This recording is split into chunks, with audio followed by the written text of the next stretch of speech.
अस्सलाम वालेकुम जी।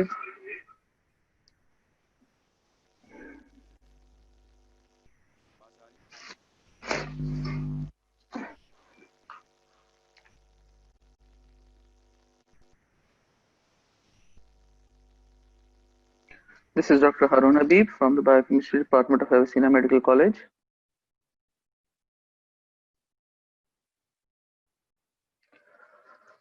Gee,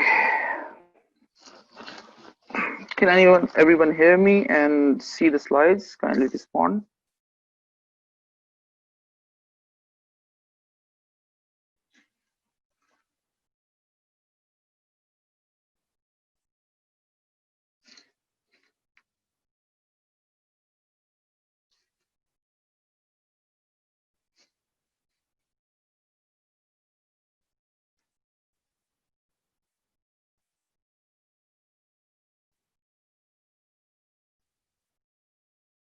Gee,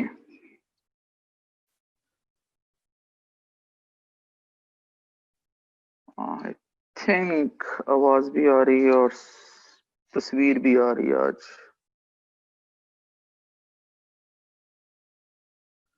Alright जी,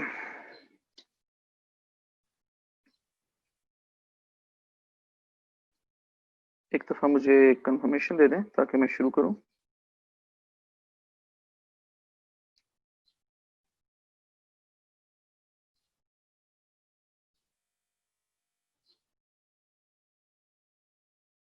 चलो गुड हो गया, आवाज और तस्वीर आज दोनों आ रही हैं। नाइस जी। कल आप लोगों ने मुझे गलत साबित किया। आई am really happy.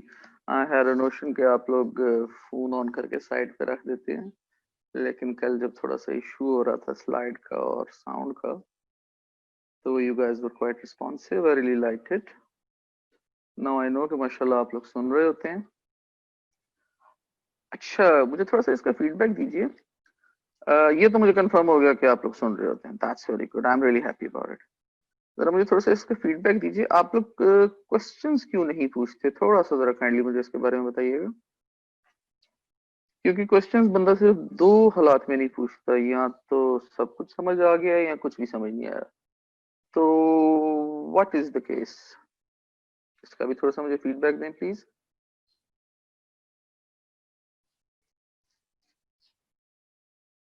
Come on waiting.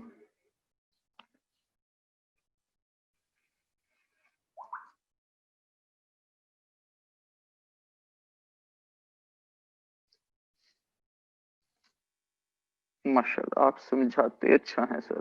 चलो, thank you very much for this point. अगर तो आप लोगों को सारी समझ आ रही है तो that's well and good. Thank you very much Peter again. I am really happy कि आप लोगों को सारी समझ आ जाती है। Shall we start? Alright.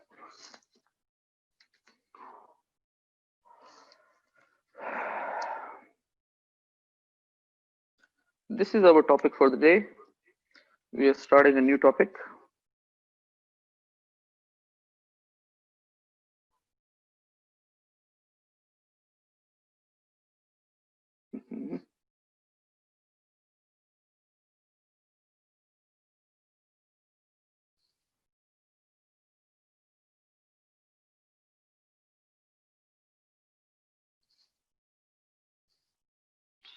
Sorry for this.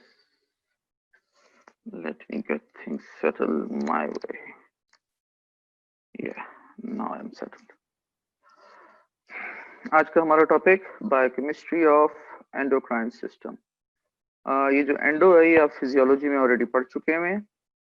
हमारी ये सेकंड ईयर बायोकेमिस्ट्री का लास्ट टॉपिक है। You know a lot about endocrinology already. In this topic we will only discuss the biochemical aspects. हम इसके फिजियोलॉजिकल एस्पेक्ट्स या anatomical aspects को discuss नहीं करेंगे। We will deal with the biochemistry only. ठीक हो गया जी?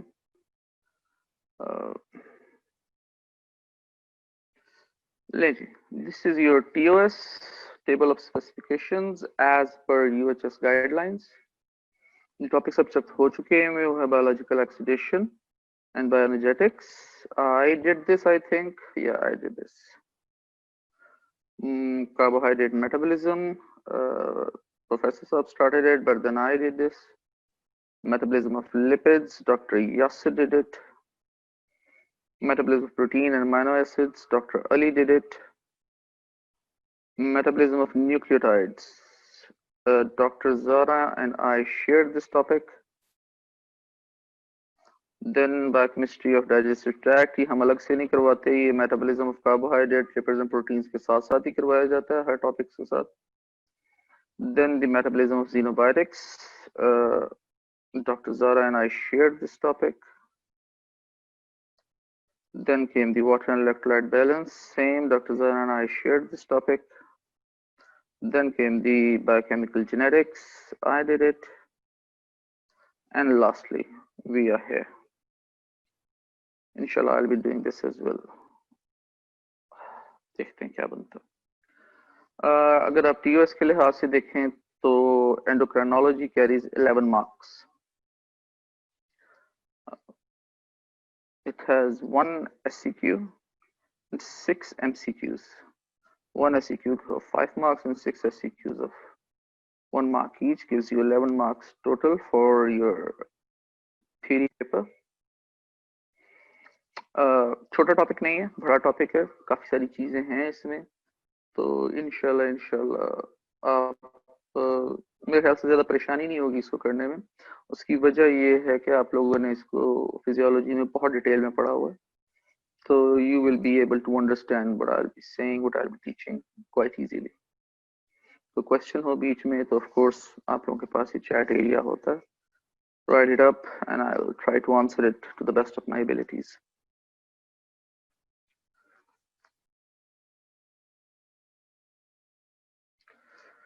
Alright ji, as usual, let's start with the UHS course curriculum जो हमारा TOS के अंदर हमें दिया गया हो. हम देख रहे हैं ठीक ठाक बड़ा टॉपिक है. इसमें कुछ टोटल 8 चीजों को कवर करना है. सबसे पहले है an overview of endocrine system. Then comes the pituitary and hypothalamic hormones. Then thyroid hormones. Then calcium regulating hormones.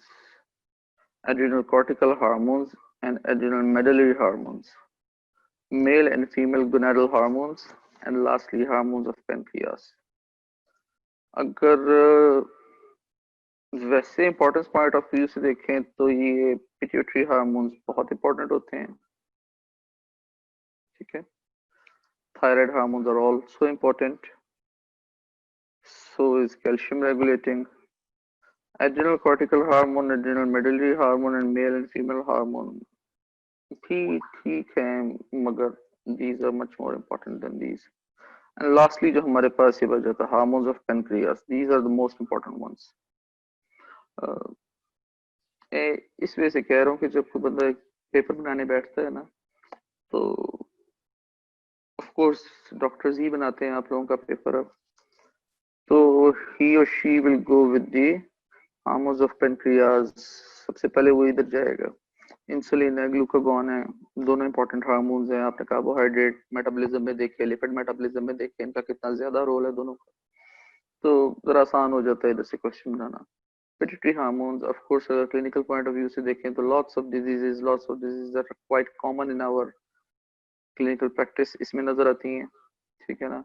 Thyroid hormone भी इसी तरह है. Lots of disorders, especially goiter, बहुत कॉमन है आपकी हमारी क्लिनिकल प्रैक्टिस में. पाकिस्तान में वैसे भी काफी कॉमन है goiter.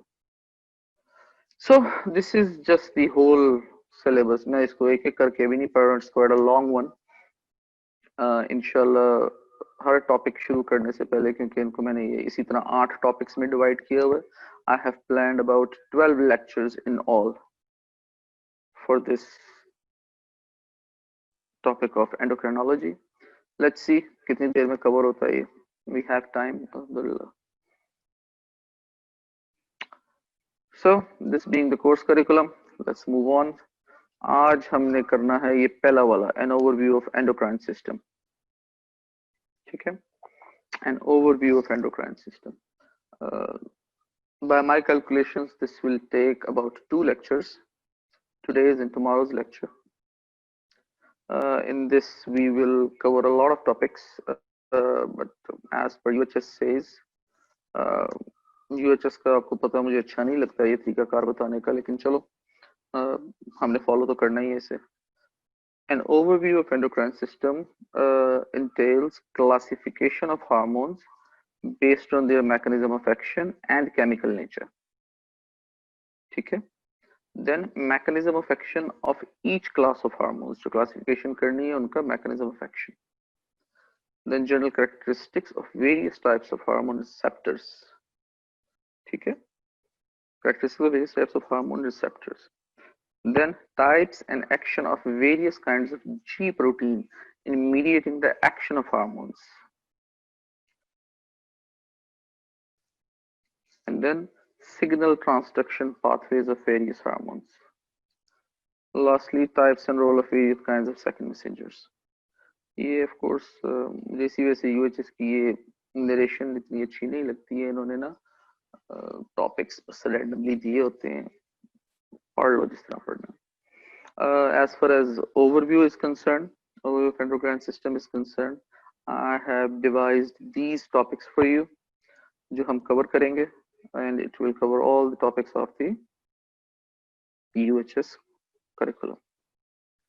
सबसे पहले आते हैं हमारे पास chemical regulating systems. इनको देखेंगे कौन कौन से होते हैं. Then the function of hormones, various hormones. Then the measurement of hormones. ये सारा हम जनरल में करेंगे, ठीक है. जनरल करेंगे, ये स्पेसिफिक नहीं है क्योंकि हम ओवरव्यू ले रहे हैं. So chemical regulating systems, function of hormones and measurement of hormones. इसके बाद हमारे पास पोर्शन आता है प्रॉपर्टीज ऑफ रिसेप्टर्स का. ये हमारे पास ना हार्मोन्स का पोर्शन है. उसके बाद हमारे पास आएगा रिसेप्टर्स का portion. Properties of receptors, cell surface receptors, target cells and cell signalling. ठीक है, ये हमारे पास दूसरा पोर्शन है. This portion belongs to hormone, this portion belongs to receptors.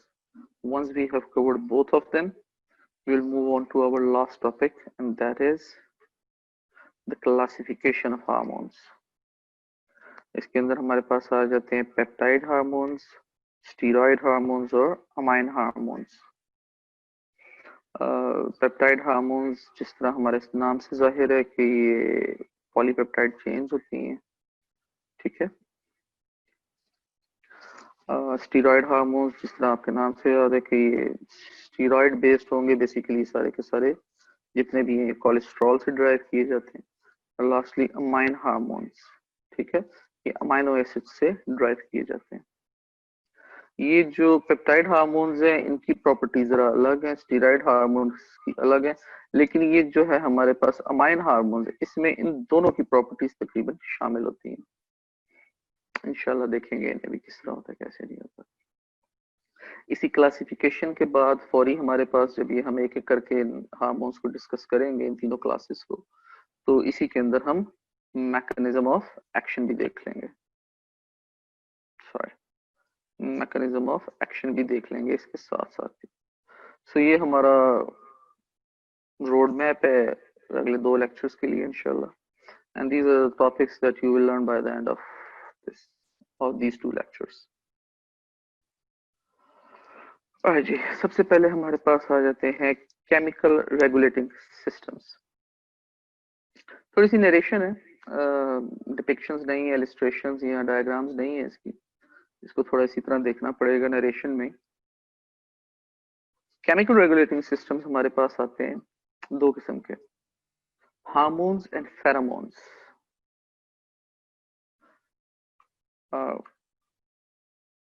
I hope कि आप लोगों को इनके बारे में पता हो.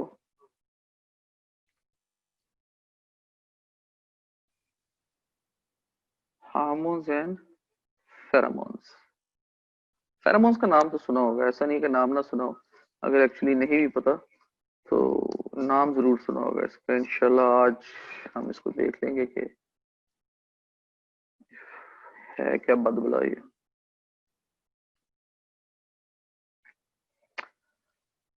हार्मोन्स हमारी बॉडी में सेल टू सेल कम्युनिकेशन करवाते हैं, एक सेल से दूसरे सेल में communication. For example pituitary cell से थायराइड सेल्स, या पेनक्रियाटिक सेल से एडिपोस सेल्स, जो एडिपोस टिश्यू में होते हैं एडिपोस सेल्स, उन सेल टू सेल कम्युनिकेशन, एक सेल से दूसरे सेल में, एक ही ऑर्गेनिज्म के अंदर, ऑर्गेनिज्म से बाहर नहीं जाते। ये जो हार्मोन्स होते हैं ना, ये ऑर्गेनिज्म से बाहर नहीं जाते, नेचुरली बाहर नहीं जाते।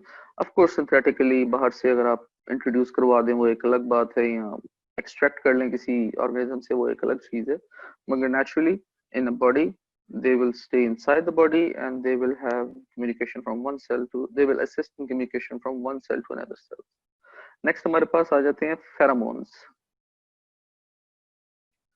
Pheromones are the communication mechanism from one organism to another organism. Very important. इसमें आगे चलने से पहले मैं थोड़ा सा ये बता दूं, एग्जांपल दूं इसकी मैं। वो मूवीज देखी हुई है जॉज वगैरह, या जॉज का ही एग्जांपल लेते हैं। शार्क्स, दे कैन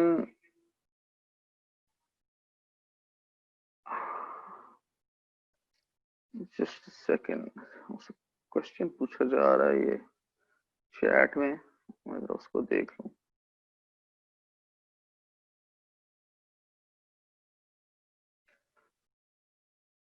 ये लिपन कोट में लिखा है। अच्छा शाम कालू साहब, बेटा ऐसा है ये कि लिपन कोट में ना आपकी एंडोक्राइनोलॉजी नहीं है। मैं आपको हर टॉपिक के स्टार्ट में रिसोर्सेज बताता होता हूँ, लेकिन इसके रिसोर्सेज मैंने आपको स्टार्ट में नहीं बताए। दो वजूहत। पहली सबसे चीज तो वजह ये कि of course you not gonna study the books at the moment for this topic. I know it very well. आप लोगों का भी जेनेटिक्स का टेस्ट है, आप उसे देखेंगे, लेकिन फिर भी अगर किसी का देखने का दिल करता है तो ये आपकी हार्पर में दिए हैं। लिपन कॉट में एंडोक्राइनोलॉजी का चैप्टर नहीं है। लिपन कॉट जो ग्रुप है उन्होंने मुनासिब नहीं समझा एंडोक्राइनोलॉजी को बायोकेमिस्ट्री में डालना। although I think it's a stupid mistake, but of course they are more learned than me, they must have their own reasons. But I think endocrinology as far as structure and functions and mechanism of action goes, ये biochemistry की ही domain है। ठीक है, आप physiology में भी आप लोगों ने इसके मैकेनिज्म ऑफ एक्शंस पढ़े होंगे, लेकिन ऑफ कोर्स बायोकेमिकल लेवल के ऊपर नहीं पढ़े होंगे। ठीक है, फिजियोलॉजिकल लेवल पे पढ़े होंगे, हम इसके मॉलिक्यूलर लेवल पे देखेंगे। तो आपके जो रिसोर्सेज हैं वो हार्पर चैप्टर 40 एंड 41 है I believe. No worry about that, I will tell you in due time कि आप लोगों के कौन कौन से रेफरेंसेस कहाँ से। सेकेंडली, जितना आप लोगों ने अपनी एंडोक्राइनोलॉजी फिजियोलॉजी के लिए पढ़ी है, you would have to repeat that as well. ठीक है, आज से ना कोई अगर हम 10-20 इयर्स पीछे चले जाते हैं ना, 10-20 इयर्स नहीं, 10-20 इयर्स नहीं, ज्यादा 20-30 इयर्स पीछे चले जाते हैं, तो हमारे पास एमबीबीएस में ना बायोकेमिस्ट्री अलग सब्जेक्ट नहीं होता था। It was used to be taught under the physiology. So उसके बाद सबने रियलाइज किया with the advancement of the knowledge in field of biochemistry, everybody realized that we have to separate this subject from the physiology. So there are some similarities of course, ऐसा नहीं है कि similarities नहीं। तो जो आप लोगों ने अब तक अपनी गाइटन में पढ़ा हुआ है, और उसके अलावा लिपन कॉट के, सॉरी हार्पर के 2 चैप्टर्स हैं। ठीक है, so don't worry about the exact resources। बस मुझे ये बता दीजिए कि आप लोगों की जो चल रही है, आप लोगों की जो चल रही है गाइटन, आजकल कौन सा एडिशन चल रहा है, काइंडली मुझे ये बता दीजिएगा, ताकि उसके लिहाज से मैं आप लोगों को चैप्टर्स लिखवा दूं। अगर ना भी हो तो जो आप लोगों ने गाइटन में एंडोक्रिनोलॉजी पढ़ी है इस साल, जो आपने टेस्ट दिए हैं, जिस तरह भी दिए हैं, जस्ट रिपीट दैट। Alright जी, let me come back to my topic. Organism to organism communication. Organism to organism communication में मैं आप लोगों को एग्जांपल दे रहा था शार्क्स की। If you drop small amount of blood in water, the sharks can smell it from many miles away. Many miles away तो एक बहुत exaggerating चीज है, but more than a couple of miles away, sharks can sense that blood, can smell that blood, can taste that blood, and be drawn to that blood. ठीक है, तो ये एक एग्जांपल है ऑर्गेनिज्म टू ऑर्गेनिज्म कम्युनिकेशन की। ठीक है, इसको समझने के लिए मेरे ख्याल से इतनी चीज काफी है, बाकी आगे हम डिटेल्स में देख लेंगे। हार्मोन्स में सेल टू सेल कम्युनिकेशन होती है। The hormones are made in glands, ठीक है, और इंडिविजुअल सेल्स में भी ये प्रोड्यूस हो सकते हैं। ठीक है, the hormones are transported by blood, usually they are transported by blood. ठीक है, ब्लड हमारी क्योंकि बॉडी पूरी में मूव करता है, तकरीबन every cell in our body is based in blood. So whatever hormone that is being secreted into the blood will be carried throughout the body in search of the receptors, क्योंकि hormones ने जाके अपने specific receptors पे bind होना होता है। ठीक है, so to search for those receptors, the hormones would have to gain a vehicle, a transport mechanism, and that transport mechanism is provided by blood. Then hormones distant target tissue receptors, ठीक है, ये जिस तरह मैं भी बता रहा था, they are transported by blood to the distant target tissue receptors. Hormones activate physiological responses, very important. ये जो हार्मोन्स हैं ये हमारी बॉडी में रिलीज नेचुरली रिलीज होते हैं। नेचुरली रिलीज होते हैं तो इनका मतलब है इनका कोई ना कोई मकसद होता है, तो वही मकसद हमारे पास फिजियोलॉजिकल रिस्पॉन्स है।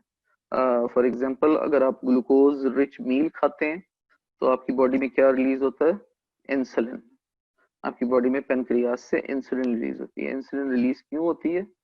वो इसलिए होती है कि इंसुलिन ने जाके हेल्प करनी होती है ग्लूकोज को उसके रिसेप्टर से बाइंड करवाने के लिए। So that is the physiological response. ठीक है, अगर आप ग्लूकोज खाएं और इंसुलिन रिलीज ना हो, that is an abnormal response. ठीक है ना, ये एबनॉर्मेलिटी होती है आपकी बॉडी के अंदर, that is quite commonly known as diabetes mellitus. Alright जी, ऑर्गेनिज्म टू ऑर्गेनिज्म कम्युनिकेशन में हमारे पास आ जाते हैं अलार्म फेरोमोन्स। आपने अक्सर देखा होगा जो स्ट्रे डॉग्स वगैरह होते हैं या स्ट्रे कैट्स होती हैं, ये जब आपस में एक दूसरे के सामने आते हैं तो even before coming into view of each other, they are alert that there is some predator or some prey in the area. ठीक है ना, predator in case of the cat and prey in the case of the dog in the area. ठीक है ना, और ये तकरीबन सब जानवरों का ही होता है। ठीक है, हम लोग इसको कहते हैं छठी हिस्स। आई डोंट नो कि मैं हिस्स उर्दू में सही लिख रहा हूँ कि नहीं लिख रहा हूँ, बट एनीवेज जो हमारी सिक्स सेंस होती है, क्योंकि मुझे पहले ही अंदाजा हो रहा था कि ये मसला होने वाला है। So that is alert pheromone, जो एक ऑर्गेनिज्म से दूसरे ऑर्गेनिज्म को जाते हैं। दूसरे हैं फूड ट्रेल फेरोमोन्स। इसमें फिर वही शार्क्स वाली बात आ जाती है, जो not just sharks, almost all the animals, specifically dogs, crows, eagles, ठीक है, almost every animal in this world, even us humans have organism to organism pheromones. Kitchen में मजे का खाना बन रहा हो तो अपने बेडरूम में बैठे हुए भी खुशबू आ रही होती है, या साथ वाले घर पराठे बन रहे हो आलू के तो आपको खुशबू आ रही होती है। ठीक है ना, that is your food trail pheromones. Lastly, sex pheromones.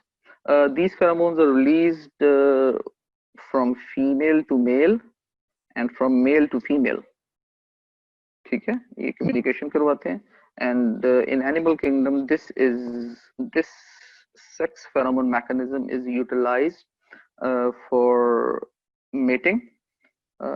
Almost every animal in this world release these sex pheromones to attract the opposite sex for the mating purposes. Alright जी, तो हार्मोन्स और फेरोमोन्स के अंदर फर्क पता होना चाहिए, पता चल गया होगा अब तक। I'm moving on. The functions of hormones, general functions of hormones. Alright,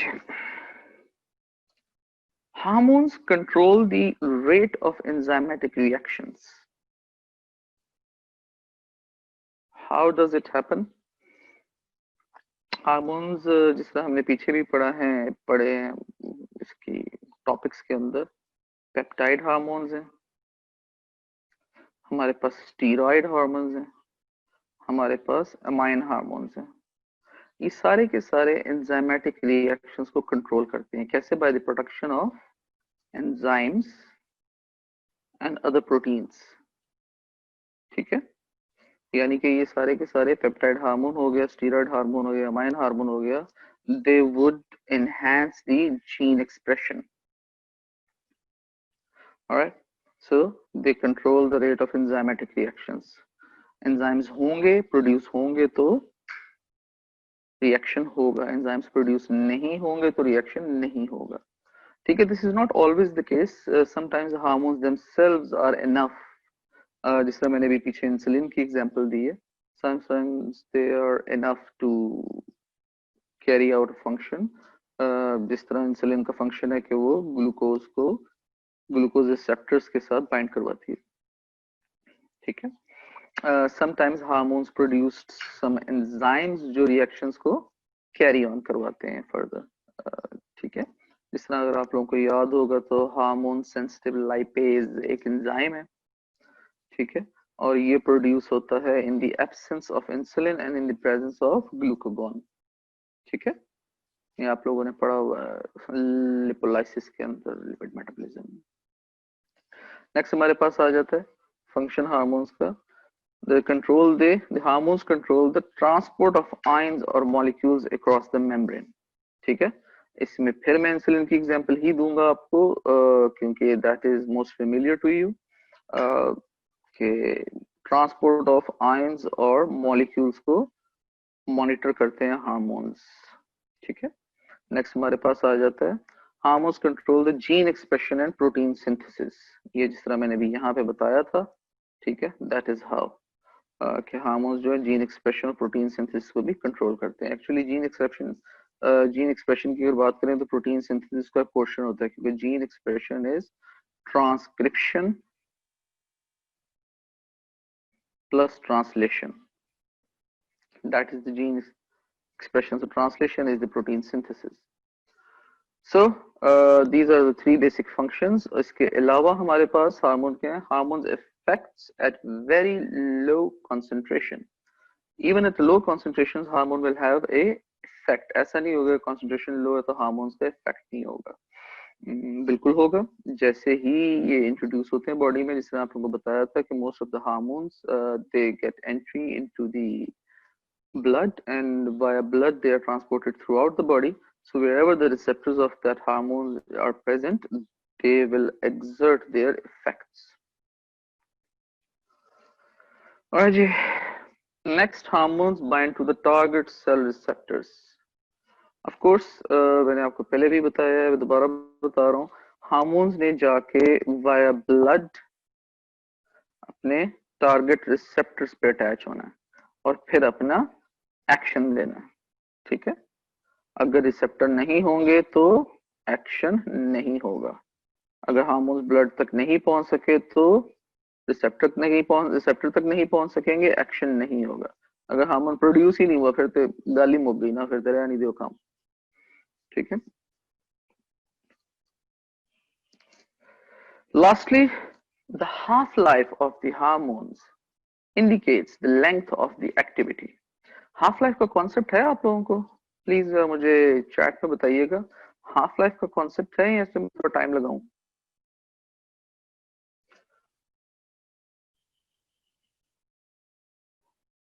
I need another answer, please. Thank you, Hisham, but I need another. चलो गुड हो गया, हाफ लाइफ का कॉन्सेप्ट है। Alright जी, आई एम मूविंग ऑन। अगर किसी hormone की half life ज्यादा है, ठीक है, तो उस हार्मोन का जो एक्शन है वो ज्यादा देर तक चलेगा।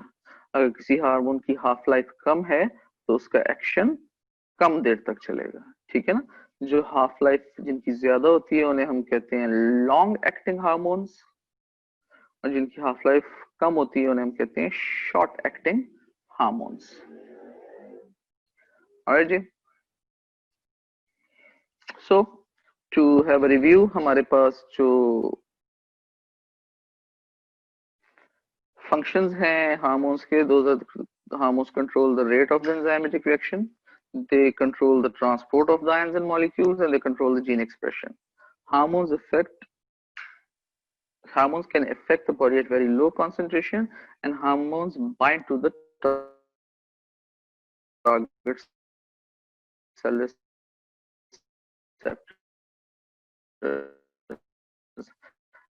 and the half-life of hormone is the of the hormone. So these are the general functions of the hormones. अगर आपके पास कोई SEQ आता है, ठीक है, it will carry about 2 to 2.5 marks in the UHS, and these functions are sufficient, right? ठीक हो गया जी. Moving on. The measurements of hormones, these are very important. अगर किसी को कोई हार्मोन इम्बैलेंस होता है, किसी भी इंसान को इस दुनिया में जब हार्मोन इम्बैलेंस होता है तो वो जाता है डॉक्टर्स के पास. To be very precise, endocrinologist के पास जाता है, ठीक है. Once an endocrinologist examines the patient, they advise some lab tests, ठीक है ना. These lab tests are usually the measurement of hormones, ठीक है. For example, अगर किसी बंदे को हाइपोथायरॉयडिज्म है, ठीक है, और वो एंडोक्राइनोलॉजिस्ट के पास गया है, तो वो उसको कहेगा भाई अपना TSH, thyroid stimulating hormone, T3 और T4 लेवल्स का टेस्ट करवा के आओ, ठीक है.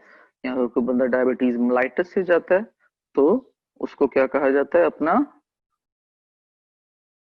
HbA1c करवा के आओ. अच्छा, अभी एग्जांपल मैंने थोड़ी सी चेंज दी है आपको. HbA1c क्या है? हीमोग्लोबिन जिसकी जो अटैच हुआ है ग्लूकोज के साथ, ठीक है. अब यहाँ पे ना इंसुलिन को नहीं मेजर किया जाता, ठीक है. इंसुलिन को मेजर करना एक मुश्किल काम है, ठीक है. रियल टाइम में इसको मेजर नहीं किया जा सकता. उसकी कुछ वजूहात हैं, ये अगले 2 स्लाइड्स में इंशाल्लाह हमें नजर आ जाएंगी. इंसुलिन को डायरेक्टली मेजर नहीं किया जाता, मगर ऐसा नहीं है कि सारे ही हार्मोन्स मेजर नहीं होते. Most of the hormones can be measured, ठीक है. How can they be measured? It's quite interesting.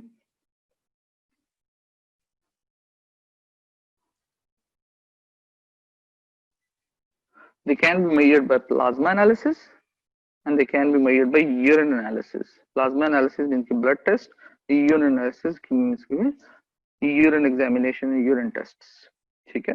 जो प्लाज्मा एनालिसिस है उसमें हमारे पास जो सैंपल होता है दैट इज ब्लड, और जो यूरिन एनालिसिस में हमारे पास यूरिन सैंपल होता है.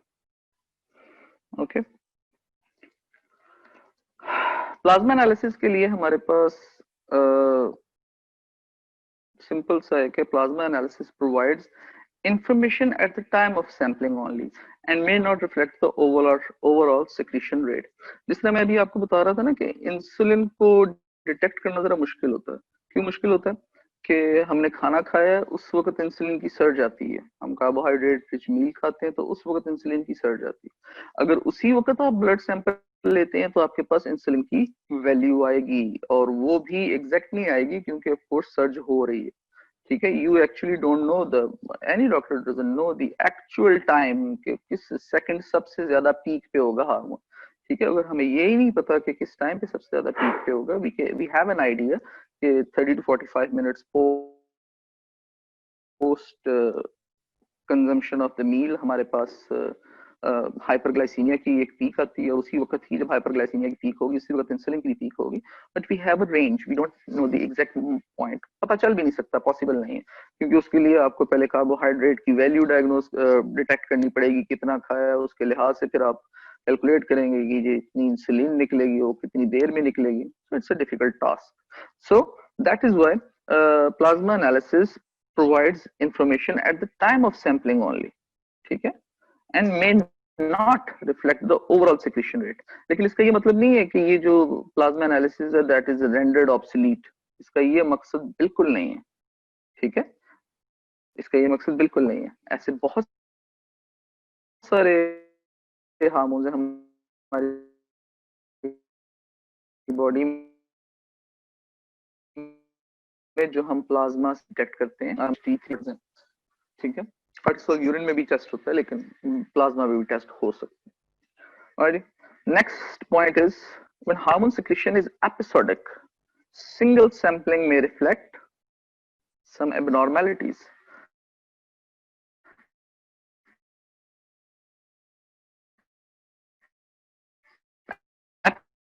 Episodic मतलब तो ऐसे केस में जो हमारे पास प्लाज्मा एनालिसिस है, ब्लड एनालिसिस जो है, वो कुछ एबनॉर्मल फीचर्स शो कर सकता है, सच एज पीक्स और नडीर्स। पीक्स क्या होती है? एरनस हाइपरफंक्शन, यानी कि अगर आपने उस वक्त ब्लड लिया जब उस हार्मोन की पीक आई हुई थी, ठीक है, तो हो सकता है आप उसको एरनस हाइपरफंक्शन के लिहाज से लेबल कर दें, ठीक है। और अगर नडीर्स हैं कि फॉर एग्जांपल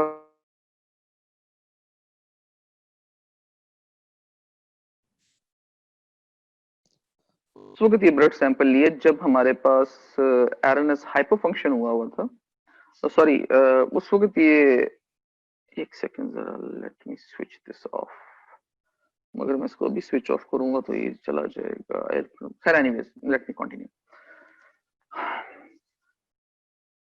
जब आपने ब्लड लिया और उसकी हार्मोन की पीक थी बॉडी में, तो पॉसिबल है कि एरनस हाइपर फंक्शन आ जाए, आपको ये शो हो रहा हो कि ये जो हार्मोन है ये बॉडी में बहुत ज्यादा अमाउंट में मौजूद है इस वक्त। और ये भी पॉसिबल है कि जब आपने ये ब्लड सैंपल लिया तो आपकी बॉडी के अंदर उसकी पीक ना हो, उसकी डिप हो, ठीक है, this is peak here and this is dip here. इस पीक को हम पीक ही कह रहे हैं, इस डिप को हम नडीर्स कह रहे हैं, ठीक है। तो उस वक्त आपके पास जो वैल्यू आएगी दैट वुड शो एरनस हाइपोफंक्शन, ठीक है। ये होता है जहां पे एपिसोडिक रिलीज हो रही हो, ठीक है, जहां पे रेगुलर रिलीज ना हो रही। फॉर एग्जांपल इसकी बड़ी कॉमन एग्जांपल है ग्रोथ हार्मोन, ठीक है। ग्रोथ हार्मोन बॉडी में एक वक्त पे रिलीज नहीं होता, सबसे ज्यादा रिलीज होता है ये नाइट में व्हेन यू आर स्लीपिंग, ठीक है। और ऐसा नहीं है कि सिर्फ नाइट पे रिलीज हो रहा होता है, ये बाकी सारा दिन भी रिलीज होता है, लेकिन छोटे छोटे अमाउंट में रिलीज हो रहा होता है। तो अगर तो उसकी पीक के टाइम पे आपने उसे डिटेक्ट कर लिया तो आपके पास मसला आ सकता है, अगर आपने उसकी डिप के टाइम पे डिटेक्ट कर लिया तब भी मसला आ सकता है। नेक्स्ट हमारे पास आ जाते हैं growth hormone secreted in pulses. ये जो एग्जांपल आपको दी थी, mainly at night, not reflected in a fasting morning sample, ठीक है। अगर हम इसको रात के टाइम देखेंगे, ब्लड सैंपल लेंगे तो इसकी पीक आएगी, अगर हम इसको फास्टिंग मॉर्निंग सैंपल में लेंगे तो इसकी नडीर्स आएगी। And thyroid is fairly constant and T4 has a half life of 6 to 7 hours. अब आप ये देख रहे हैं जो आपके थायराइड हार्मोन्स हैं they are fairly constant, release होते रहते हैं, लेकिन फिर भी उनकी जो हाफ लाइफ है वो है 6 to 7 days, यानी कि काफी ज्यादा है हाफ लाइफ इनकी। So they are the long acting ones, और इस ज्यादा हाफ लाइफ होने की वजह से आप इसको जब भी डिटेक्ट करेंगे प्लाज्मा में तो इसकी एक्चुअल वैल्यू आएगी जो इसकी होनी चाहिए, क्योंकि ऑफ कोर्स 6 to 7 days का एक बहुत लंबा पीरियड होता है, तो रिलीज तो ये तकरीबन कॉन्स्टेंटली हो ही रहा होता है बॉडी के अंदर। और ऑफ कोर्स 6 to 7 days की हाफ लाइफ होने का मकसद ये है कि at whatever time, either night और मॉर्निंग और इवनिंग और whatever time it is, जब आप इसको डिटेक्ट करेंगे, ब्लड सैंपल लेंगे तो इसकी करेक्ट वैल्यू आएगी। So both cases are there, जहां पे इनकरेक्ट वैल्यू भी आती है और जहां पे करेक्ट वैल्यू भी आती है, ठीक हो गया। Plasma analysis is much more common, ये चीज ध्यान में रखिएगा। नेक्स्ट हमारे पास आ जाता है urine analysis. Urine analysis of course इसमें जो हमारा सैंपल होता है वो यूरिन सैंपल होता है, ठीक हो गया।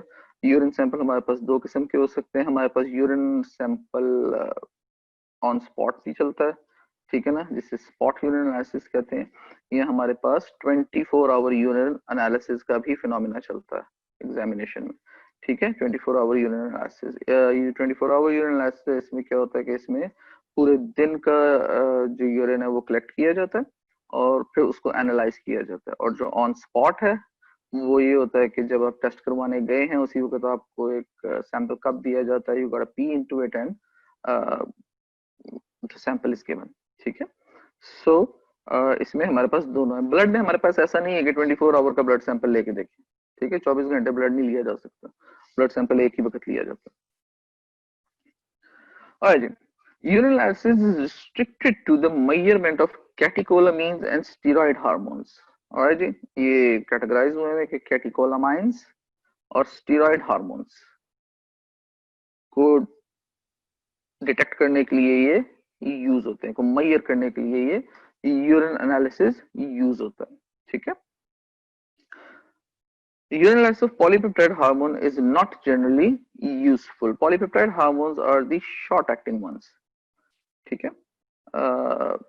By the time they will be excreted out of the kidneys, most of that hormone, the polypeptide hormone, most of these hormones are already consumed, ठीक है। तो they don't give you a correct reading. Polypeptide hormones के लिए use ही नहीं होता, ये होता है स्टीरॉयड हार्मोन्स के लिए यूज होता है, और ये जो अमाइन हार्मोन्स हैं इनके लिए यूज होता है। Catecholamines are the amine hormones, इनके लिए यूज होता है। और इस वजह से होता है क्योंकि ये जो स्टीरॉयड हार्मोन्स है, कैटेकोलामाइंस हैं, ये लॉन्ग एक्टिंग वंस हैं, ठीक है। तो by the time they are excreted by the kidney, by the time they are excreted by the kidney, there is hormone left in the urine, ठीक है। ऐसा नहीं होता कि पॉलीपेप्टाइड हार्मोन की तरह कि जी हार्मोन पहले कंज्यूम हो चुका हो, ये हार्मोन मौजूद होता है उस वक्त भी हमारे यूरिन सैंपल के अंदर। और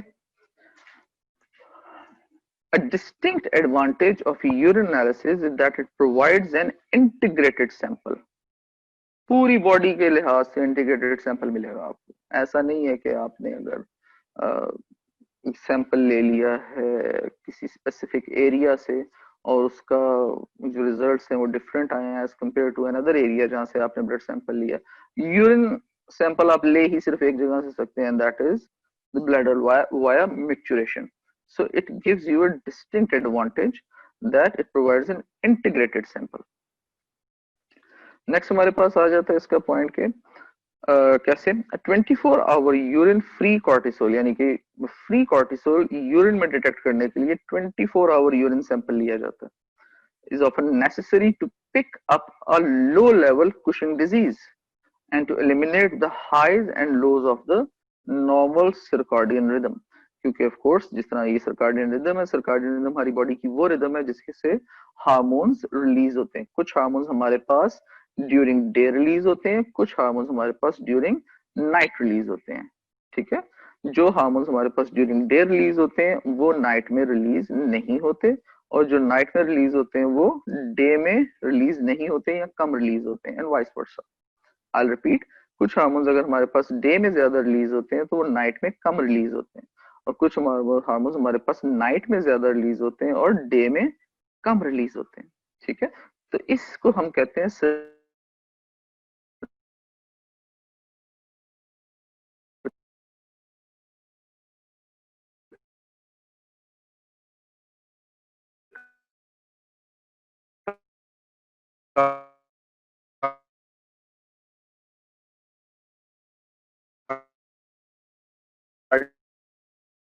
रिदम।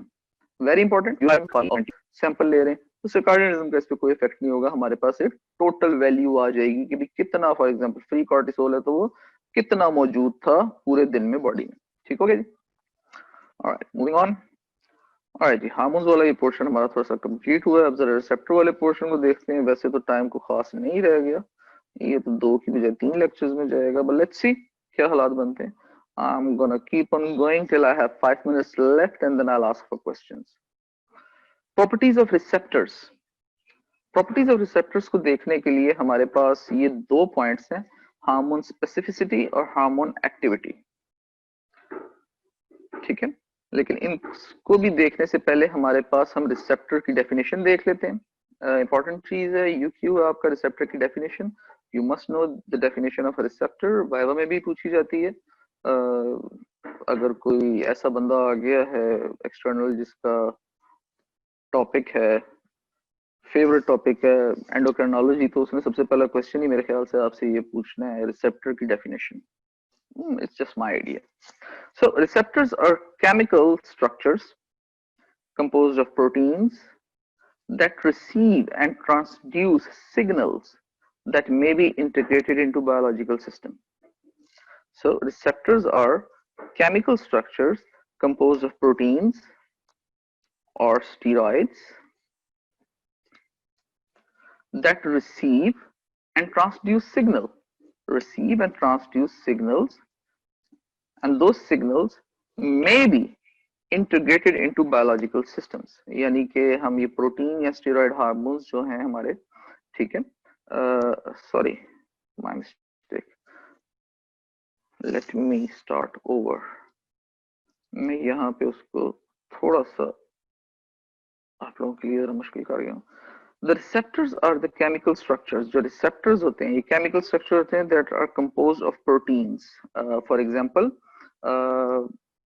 जो हमारे पास इंसुलिन रिसेप्टर्स हैं, ठीक है, वो प्रोटीन मेड है, ठीक है।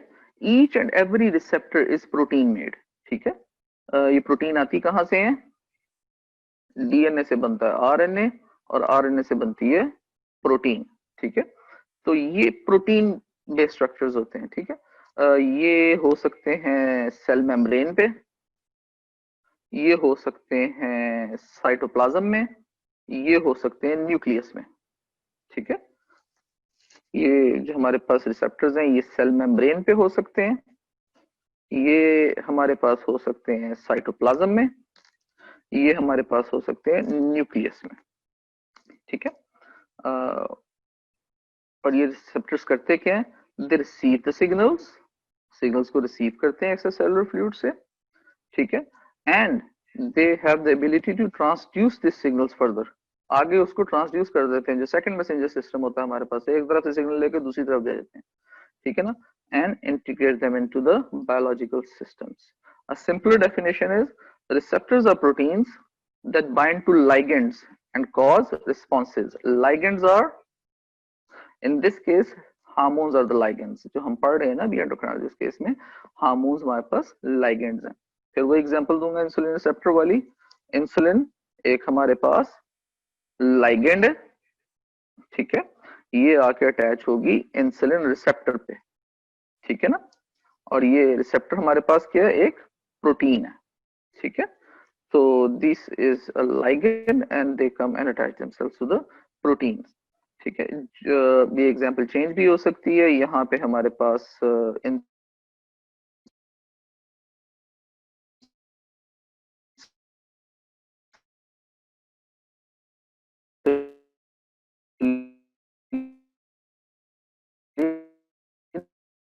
की जगह all the receptors are protein in nature.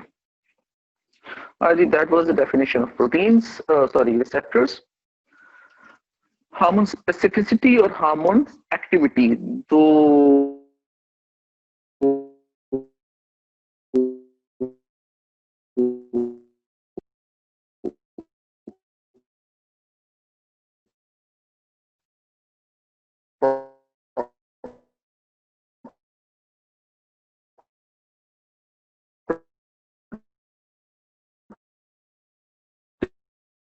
इस थी रिसेप्टर्स की,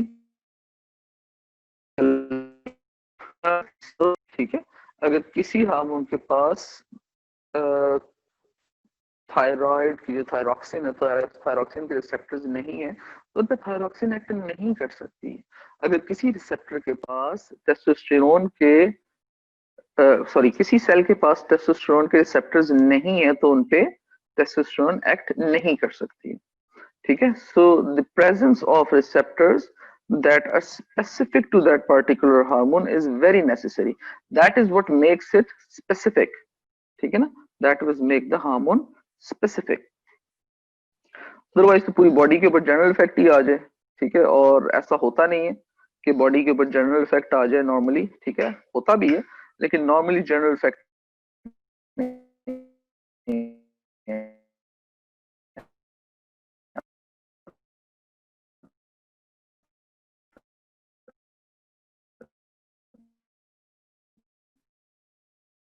ठीक है।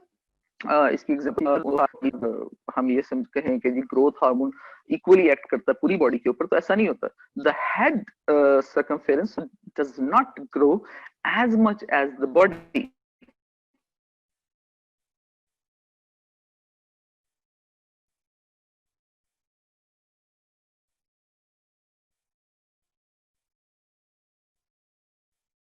ठीक है, बॉडी आगे एग्जांपल है हमारे पास एड्रीनोकोर्टिकोट्रोपिक हार्मोन ACTH और ल्यूटिनाइजिंग हार्मोन LH।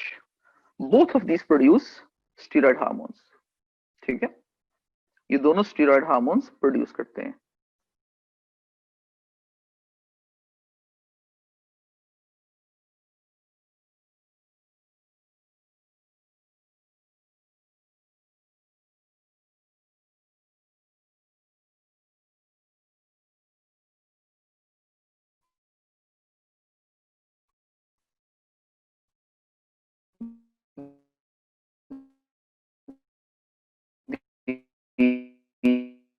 ACTH में पहुंचते हैं जहां पे रिसेप्टर मौजूद होते हैं specific to that particular hormone, तो वहां पे ये अपना एक्शन करते हैं, स्पेसिफिक एक्शन करते हैं, ठीक है। जब ACTH एड्रेनल कॉर्टेक्स पे पहुंचता है तो ये अपना एक्शन करता है, जब LH गोनाडल टिश्यू पे पहुंचता है तो ये अपना एक्शन करता है। जब ACTH गोनाडल टिश्यू पे पहुंचेगा तो ये कोई एक्शन नहीं करेगा। जब ल्यूटिनाइजिंग हार्मोन एड्रेनल कॉर्टेक्स पे पहुंचेगा तो ये कोई एक्शन नहीं करेगा। ये स्पेसिफिक एक्शंस तभी करेंगे जब अपने पर्टिकुलर हार्मोन पे पहुंचेंगे, ठीक हो गया जी। That was the hormone specificity. Now comes the hormone activity.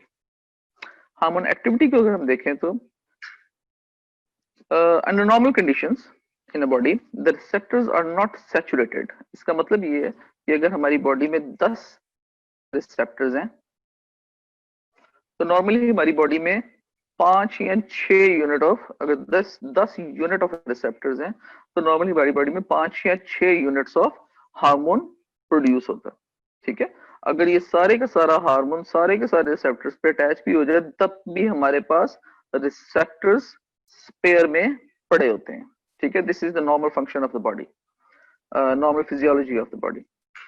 So extra receptors always exist.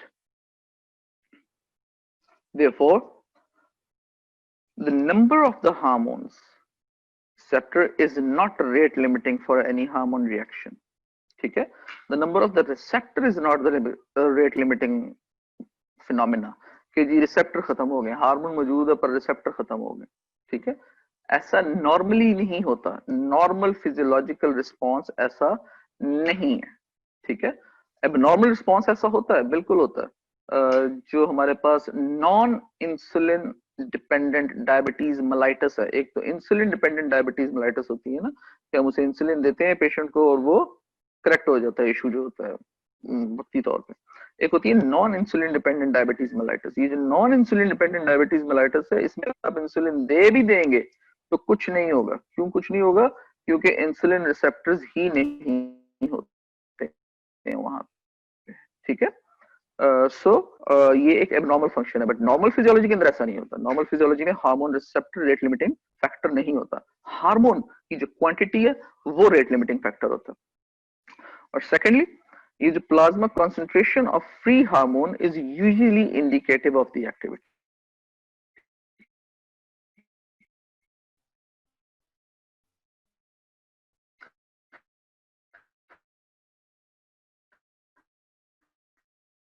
कि जो प्लाज्मा ज्यादा होगी, अगर हार्मोन कम रिलीज हो रहा है तो एक्टिविटी कम होगी, ठीक है ना, क्योंकि रिसेप्टर्स जो है हमारी बॉडी में स्पेयर पड़े होते हैं।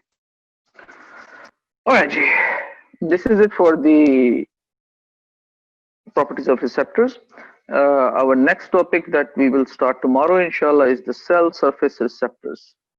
मजे की चीजें तो कल से शुरू होंगी, आज तो बस सीधा सीधा किया था। ये तीन किस्म के होते हैं: ion channel receptors, transmembrane receptors and receptors that are kinases और बाइंड काइनेजेस। ठीक है, ये इंशाल्लाह हम कल करेंगे। Tomorrow we have a lecture from 10 to 11. Inshallah we'll see it then. I have a couple of minutes left. If you have any questions, please go ahead, ask them away. अगर आप कोई फीडबैक देना चाहते हैं किसी किस्म का तो प्लीज दीजिए।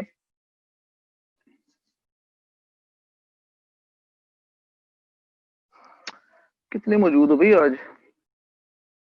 रिपोर्ट करनी होती है भाई, कितने मौजूद हो देखना पड़ेगा। कितने पार्टिसिपेंट्स? ये रहे, the number shows 140 minus 3, 137 participants. ठीक हो गया जी। Any questions? ओहो, क्वेश्चन आया, क्वेश्चन आया, क्वेश्चन आया। लास्ट स्लाइड प्लीज रिपीट कर दें। चलो बेटा, मैं 2 मिनट हैं अभी, किया जा सकता है रिपीट।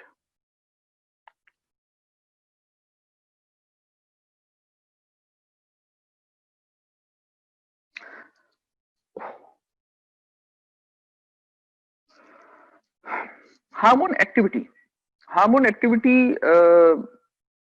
डिटेक्ट करने के लिए, डिवाइस करने के लिए हमारे पास एक सिंपल सा फिनोमेना है। हमने दो चीजों को देखना है, क्योंकि पहले भी आप लोगों को बताया कि जो हार्मोन है उसने क्या करना है, उसने जाके अपने रिसेप्टर पे बाइंड करना है।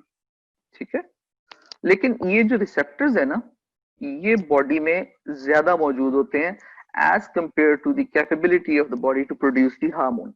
अगर 5 से 6 unit of hormone is produce in a body per day, तो हमारे पास जो रिसेप्टर्स होते हैं वो 10 यूनिट्स ऑफ रिसेप्टर्स पड़े होते हैं। ठीक है, तो अगर सारे का सारा हार्मोन रिसेप्टर पे बाइंड भी हो जाता है तो तब भी हमारे पास एक्स्ट्रा रिसेप्टर्स मौजूद होते हैं। ठीक है, so under normal conditions receptors are not saturated, that is extra receptors always exist. Therefore हम ये reduce कर सकते हैं कि the number of the hormone receptors is not rate limiting for the hormone action. What rate limits the rate of the hormone action? The plasma concentration of the free hormone is usually indicative of activity. Receptor तो हमारे पास मौजूद है ही है normally body में, hormone कितना release हो रहा है ये डिपेंड करता है। ठीक है ना, इसमें जो एग्जांपल मैंने दी थी वो बड़ी कॉमन एग्जांपल है। इंसुलिन डिपेंडेंट डायबिटीज मेलाइटस एक तरफ, और दूसरी तरफ non insulin dependent diabetes mellitus. जो इंसुलिन डिपेंडेंट डायबिटीज मेलाइटस होती है, इन पेशेंट्स को, हेलो जी, इन पेशेंट्स को हमारे पास, चलिए मेरी स्क्रीन शेयरिंग बंद कर दी गई। चलो बेटा, I think my time is over, the next person is there, so मैं ये कल आपको रिपीट कर दूंगा। ठीक है, कल पहली चीज हिजाब, मैं कल पहली चीज ही रिपीट करना शुरू करूंगा। So this is doctor Haroon Habib signing off. Thank you very much बेटा, अल्लाह हाफिज।